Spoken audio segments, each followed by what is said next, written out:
François Raoul, bonsoir. Bonsoir. Alors, vous présidez l'association Tevayara. Que reprochez-vous à ces PPR? D'abord, nous ne sommes pas contre les PPR. À la sécurité des biens et des personnes passe en premier.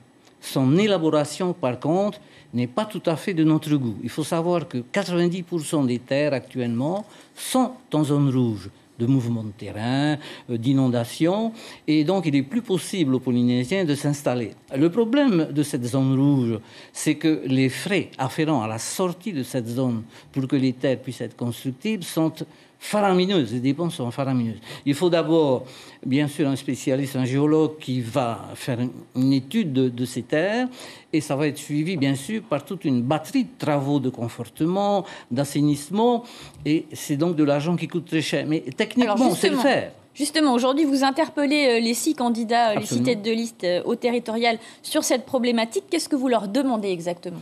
Alors, devant ces coûts faramineux, il faut absolument que cette réglementation soit répartie. Il faut que les prises en charge soient aussi bien prises par l'État, qui nous impose finalement les PPR, et le territoire. Le Polynésien ne peut pas s'en sortir. Si on regarde, par exemple, ces bâtiments qui sont construits à flanc de montagne, elles tiennent la route, il n'y a pas de souci. Sauf que ce sont des promoteurs qui mettent ça en place. Et les études qui coûtent de l'ordre de 50 à 100 millions, voire plus, peuvent être absorbées par ces promoteurs. Le Polynésien ne peut pas le faire. C'est ça la difficulté. Il n'existe pas de caisse d'indemnisation, d'ailleurs, à ce sujet. Vous avez lu les programmes des 6 candidats au territorial? Tous sont d'accord pour dire une terre, une maison, un travail. Mais moi, je leur dis, c'est très bien. Ils veulent morceler les terres du territoire pour ensuite les répartir aux Polynésiens. Je dis, c'est très bien, sauf que la grande majorité de ces terres qui vont être divisées sont en zone rouge pour la majorité. Et on va retrouver la même problématique, à savoir que ces terres ne peuvent pas être construites. Est-ce que vous en avez trouvé qui évoquent ce problème d'aide justement pour sortir de la zone rouge? Comme tout parti politique en période préélectorale, ils sont tous d'accord pour nous dire oui, bien sûr, quand on sera en place, on va étudier la question.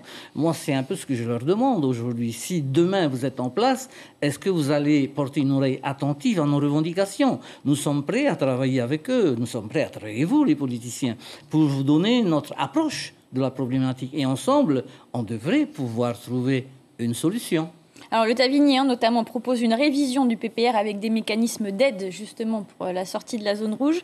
On a entendu également ces dernières semaines les associations de protection de la cause animale, de lutte contre les nuisances sonores, de protection de l'environnement.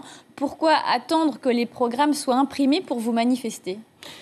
Nous avons déjà manifesté depuis 5-6 mois. Nous sommes passés dans les journaux de la place. Nous avons fait passer un communiqué aux politiciens. Je pense qu'ils n'ont pas pris conscience de cette problématique grave. C'est une cocotte minute qui va sauter à un moment ou à un autre parce que le Polynésien va s'apercevoir que même quand il a des biens, il ne peut pas y construire sa maison d'habitation. On parlait tout à l'heure de la problématique de la sortie d'indivision. Mais sortir d'indivision pour se retrouver en zone rouge, c'est une sortie d'indivision complètement bidon, puisqu'on ne peut pas y poser sa construction d'habitation. Donc en fait, la problématique, elle est grave, elle est importante, et il faut que les pouvoirs publics se penchent sérieusement, et on espère que le prochain gouvernement va avoir une oreille attentive à nos revendications, à nos demandes. François Raoul, merci d'avoir répondu à nos questions ce soir. Je rappelle que vous êtes le président de l'association Tevayara. Merci.